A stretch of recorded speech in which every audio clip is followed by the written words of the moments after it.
Hey, what's going on, everybody? This is Alex with Wholesaler Freedom, and today I'm coming at you with another wholesaling update on my business, how I'm doing, the struggles and successes that I'm encountering at the moment. So if you find any value out of this video, please subscribe down below. Also, click the notification bells. That way you can get notified videos or any kind of topic that you want to hear me talk about. As soon as I upload them, you get notified. And then also give me a thumbs up, as it does help the channel and it helps out helping other people out as well. So without further ado, let's get right into it. So my business right now, my biggest goal and struggle has been to find a good member for our team as far as cold calling. All right, I'm really just trying to, so a lot of people when they first start out, myself included, when they start scaling up and they start hiring out, is they'll hire people who are, the first person that applies, or maybe they have some criteria that you want inside your business as far as a culture, maybe some behavioral things, maybe they're just really good at their job, but they lack skills in other areas, and so you kind of sacrifice just for the time freedom that that person's going to provide you. And my advice would be to start out hiring right. Don't hire half-assed, because 8 months later, even if they last that long, it's just not going to work out, and you're going to waste tons of time, tons of money, and tons of energy. And if you do scale up with that person and it don't work out, now you have a buttload of work that you have to take on and nobody else to do it for you. Yeah, you can go out and hire out quickly again, because it's going to hurt and it's going to suck while you're doing all these leads by yourself. But at the end of the day, is that really what you want? Is just another band-aid for your business? My guess would probably be no. So that's what I'm going through right now. Is I thought I had some good employees and they met a lot of the criteria, but there was just maybe one or two things that I was like, you know what, I'm gonna let it slide this time, and it came back to bite me in the butt. I mean, you're hearing it from me, and my mentor told me the same thing. He's like, don't settle for less than what you want, and hire slowly and fire quickly. That's probably the biggest piece of advice he gave me that was worth millions. Hire slowly and fire quickly. If they don't meet your criteria, they don't meet what you're looking for, fire them as soon as possible, because you want to treat your business like a business. They're there to make you money. And yes, there is a human being element to it, right? Especially if you're dealing with people in person. I'm specifically talking more about virtual assistants, but it applies in all areas. You got to have a human element to it, and obviously there's laws and regulations as far as hiring and stuff inside the U.S. that you kind of have to abide by, but you have to abide. You kind of have to abide, right? But staying within your limitations. They're there to make you money, and if they don't, then they're not serving their purpose. As far as that goes, if you want somebody to make you feel good and make you feel like a leader just because there's somebody under you, you can do that for free. Right? You can just have an intern come in for you. So really, we got to dissect what an employee does, and they are there to make you money. Whether they're there for marketing specialists, bringing in leads to make you money, whether they sell the deals to make you money, or they're there to take time so you can spend more time on things that make you money.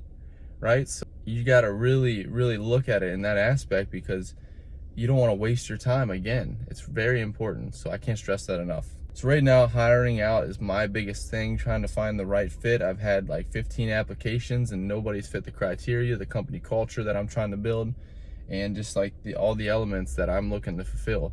So it just doesn't make sense for me to want to just half-ass it and hire somebody that doesn't make sense for my business. Right now, I slowed down marketing a little bit just while I try to focus on hiring out, putting these job posts up every day, reviewing the applications. I've actually automated that system now, thanks to my mastermind group. I have a couple people in there that's helped me out, and that's the thing, is I'm not an expert in everything, guys. I'm pretty good at wholesaling because I've done it before, and I've solved very complex problems in wholesaling, and I've done pretty creative deals in wholesaling.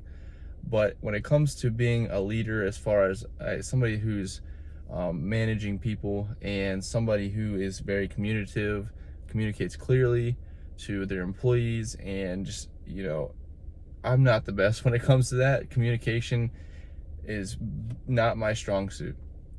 believe it or not. For some reason, I can communicate with sellers and buyers pretty easily, but even then, I'm probably not the best that I could be. And that's just because that's who I am. I'm more introverted.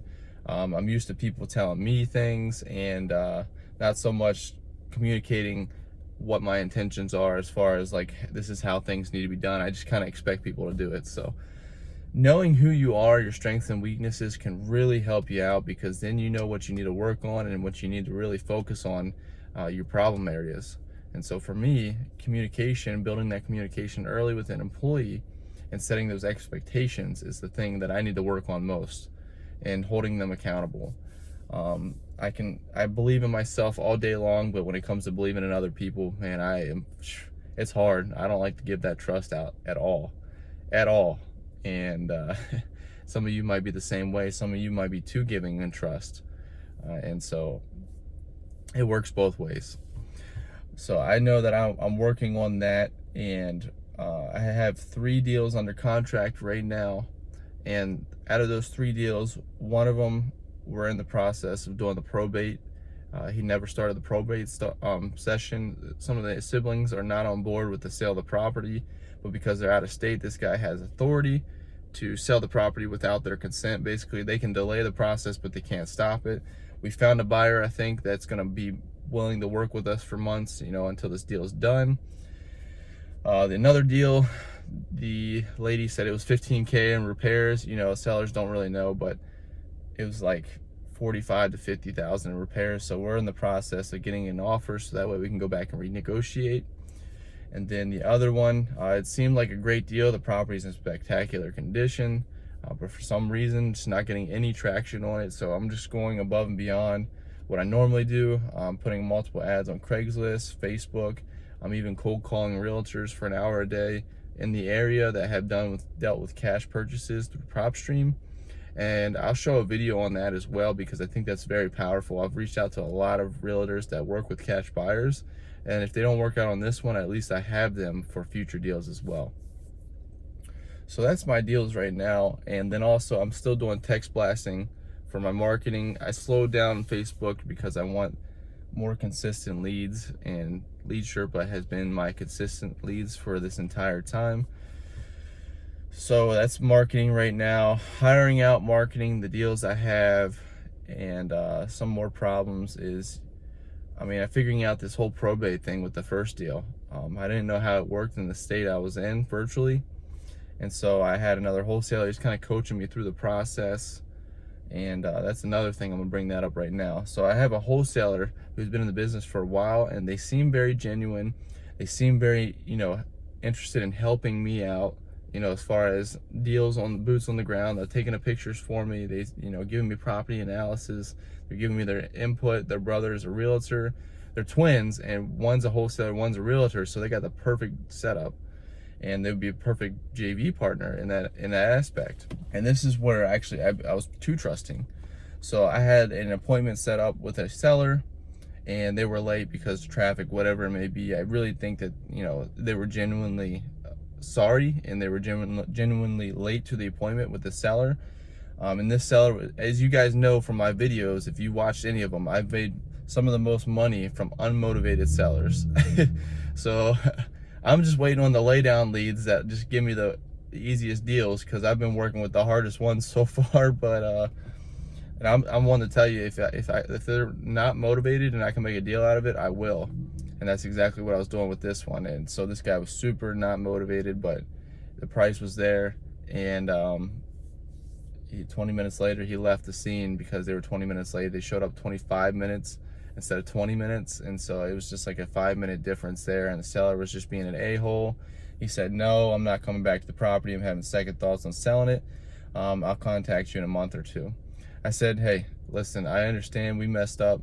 I take full responsibility for that.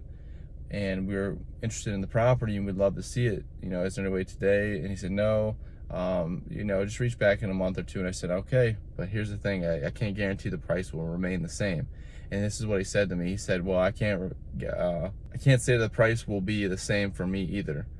Like, that was supposed to be some kind of comeback. I was like, okay, whatever. So if this guy, it was a failed listing on the MLS, and if he hadn't listed or sold it then, I doubt he's going to sell it now. it just goes to show you that sometimes it doesn't work out, even if the stars were aligned and everything. And I really don't think it would have mattered if these guys showed up on time, because this guy would have been a pain in the butt the whole process. And just something you got to ask yourself: do I want to deal with that? And I've been there before, and I tell you what, if it's worth the money, if there's a lot of money involved, then obviously it's worth it. But if it's like a 5 to 10K deal, you really got to ask yourself, is this worth the pain and just the headache of this seller, the entire process? And I had one of those deals here locally, and I had a video of it.